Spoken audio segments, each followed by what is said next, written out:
കേരളത്തിലെ പ്രസിദ്ധമായ മഹാക്ഷേത്രങ്ങളിലൊന്നായ തിരുമാന്ധാംകുന്ന് ഭഗവതി ക്ഷേത്രം ഉണ്ടായതിനു പിന്നിലെ കഥയാണ് ഇന്ന് പറയുന്നത്. മലപ്പുറം ജില്ലയിലെ പെരിന്തൽമണ്ണയിലെ അങ്ങാടിപ്പുറത്താണ് ക്ഷേത്രം സ്ഥിതി ചെയ്യുന്നത്.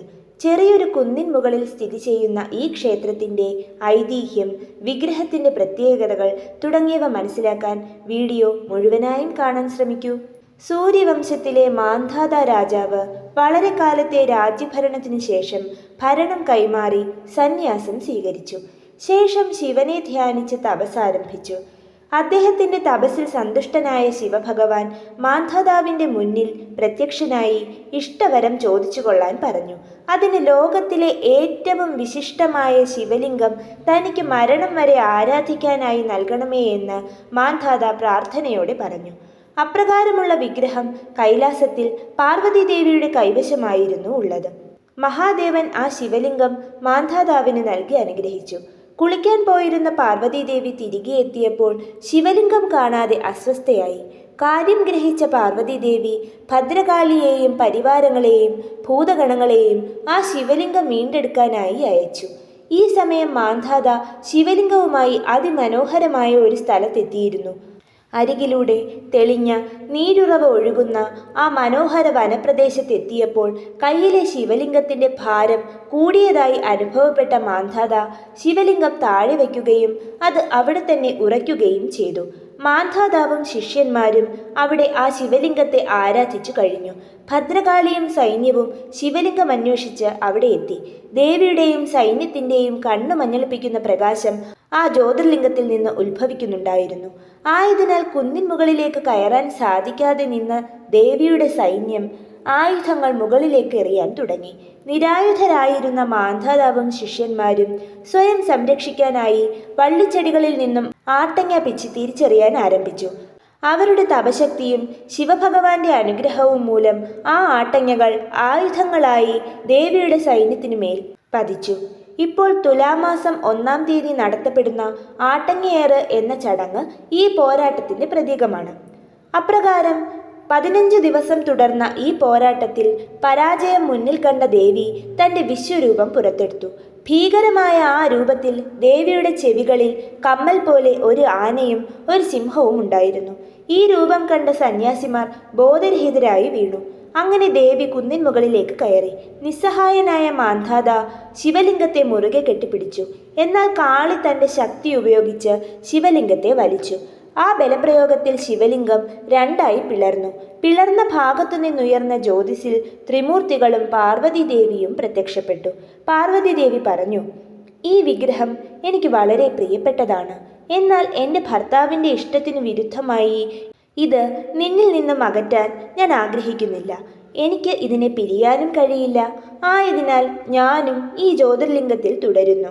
എനിക്ക് വേണ്ടി ആദ്യം ഇവിടെ എത്തിയ കാളിയെയും ഇവിടെ വടക്കോട്ട് ദർശനമായി പ്രതിഷ്ഠിക്കുകയും പൂജകളും ഉത്സവങ്ങളും നടത്തുകയും വേണം." ഇത്രയും പറഞ്ഞ പാർവതീദേവി ശിവലിംഗത്തിൽ ലയിച്ച് അപ്രത്യക്ഷയായി. ഈ ശിവലിംഗം ഇരിക്കുന്ന സ്ഥലമാണ് ക്ഷേത്രത്തിൽ ശ്രീമൂലസ്ഥാനം എന്നറിയപ്പെടുന്നത്. ഇവിടുത്തെ ശിവലിംഗം ഇപ്പോഴും വിഭജിതമായാണ് കാണപ്പെടുന്നത്. പാർവതീദേവിയുടെ കൽപ്പന പ്രകാരം സപ്തമാതാക്കൾ വീരഭദ്രൻ, ഗണപതി എന്നിവരോടുകൂടി ഭഗവതിയെ വടക്കോട്ട് അഭിമുഖമായി പ്രതിഷ്ഠിച്ചു.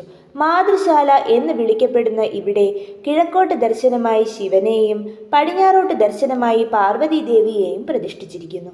പാർവതീദേവി പ്രത്യക്ഷയായപ്പോൾ ഒപ്പമുണ്ടായിരുന്ന കുഞ്ഞു ഗണപതിയെയും ശ്രീമൂലസ്ഥാനത്തിൽ പ്രതിഷ്ഠിച്ചിരിക്കുന്നു. മാന്ധാതാവ് തിരുമാന്ധാംകുന്നിൽ ധ്യാനവും തപസ്സുമായി വർഷങ്ങളോളം കഴിഞ്ഞ ശേഷം തൻ്റെ കാലം കഴിയാറായെന്ന് മനസ്സിലാക്കി ക്ഷേത്രം പരിപാലിക്കുന്നതിനായി ആരെ ഏൽപ്പിക്കുമെന്ന് ചിന്തിച്ചിരിക്കവേ 2 ബ്രാഹ്മണർ അവിടെ എത്തി. മാന്ധാത അവരോട് തൻ്റെ ആഗ്രഹം അറിയിക്കുകയും പൂജാവിധികൾക്കുള്ള നിർദ്ദേശങ്ങൾ അടങ്ങിയ ഗ്രന്ഥം അവർക്ക് നൽകി ശ്രീകോവിൽ അവരെ ഏൽപ്പിക്കുകയും ചെയ്തു. ശേഷം കുശിപ്പറക്കോട് എന്ന വനത്തിലേക്ക് പോയി തൻ്റെ യോഗശക്തിയാൽ ശരീരം വെടിഞ്ഞു. ക്ഷേത്ര പരിപാലന ചുമതല ഏൽപ്പിച്ച 2 ബ്രാഹ്മണരിൽ ഒരാൾ വിഗ്രഹത്തിനു ചുറ്റുമുള്ള കാട് വെട്ടിത്തെളിച്ചു. അങ്ങനെ കാട്ടില്ലാമുട്ടം എന്നറിയപ്പെട്ടു. മറ്റേയാൾ പ്രതിഷ്ഠയ്ക്കു മുകളിൽ ഒരു പന്തലൊരുക്കുകയും പന്തലക്കോട് എന്നറിയപ്പെടുകയും ചെയ്തു. തിരുമാന്ധാംകുന്ന് ക്ഷേത്രത്തിലെ തന്ത്രി ഇപ്പോഴും ഈ 2 കുടുംബങ്ങളിൽ നിന്നുമുള്ളയാളാണ്. ഇപ്രകാരമാണ് ക്ഷേത്രത്തിന് പിന്നിലുള്ള ഐതിഹ്യം. ഇനി ക്ഷേത്രത്തിലെ വിഗ്രഹത്തിന് ചില പ്രത്യേകതകൾ നോക്കാം. രുരുജിത്ത് സമ്പ്രദായമാണ് ഈ ക്ഷേത്രത്തിൽ ഉള്ളത്. രുരു എന്ന രാക്ഷസനെ ജയിച്ച ഭാവത്തിലാണ് ദേവി പ്രതിഷ്ഠ. ഈ സമ്പ്രദായത്തിന്റെ പ്രത്യേകത എന്തെന്നാൽ ഇവിടെ കിഴക്കോട്ട് ദർശനമായ പ്രധാന പ്രതിഷ്ഠ മഹാദേവന്റേതാണെങ്കിലും ദേവിക്ക് പ്രാധാന്യം വരുന്ന രീതിയാണ് ഉണ്ടാകുക. ഇവിടുത്തെ ദേവിയുടേത് ഒരു ദാരു വിഗ്രഹമാണ്, അതായത് വരിക്കപ്ലാവിന്റെ ഒറ്റത്തെടിയിൽ തീർത്ത വിഗ്രഹമാണ് ഇത്. ദേവിക്ക് 8 കൈകളാണ് ഉള്ളത്. വളഞ്ഞ വാൾ, കഠ്വാംഗം, ഫണി, ശൂലം, രാക്ഷസ ശിരസ്, വട്ടയ എന്ന പാത്രം, മണി, പരിച എന്നിവ കൈകളിൽ പിടിച്ചിരിക്കുന്നു. വലതുകാൽ താഴേക്ക് വച്ച് ഇടതുകാൽ മടക്കി വച്ചിരിക്കുന്ന രൂപത്തിലാണ് ഇവിടെ ദേവിയുള്ളത്. ഈ ക്ഷേത്രത്തിലെ പ്രധാന വഴിപാടാണ് മംഗല്യ പൂജ. വിവാഹ തടസ്സങ്ങൾ മാറി മംഗല്യം നടക്കാനായി ഈ പൂജ നടത്തപ്പെടുന്നു.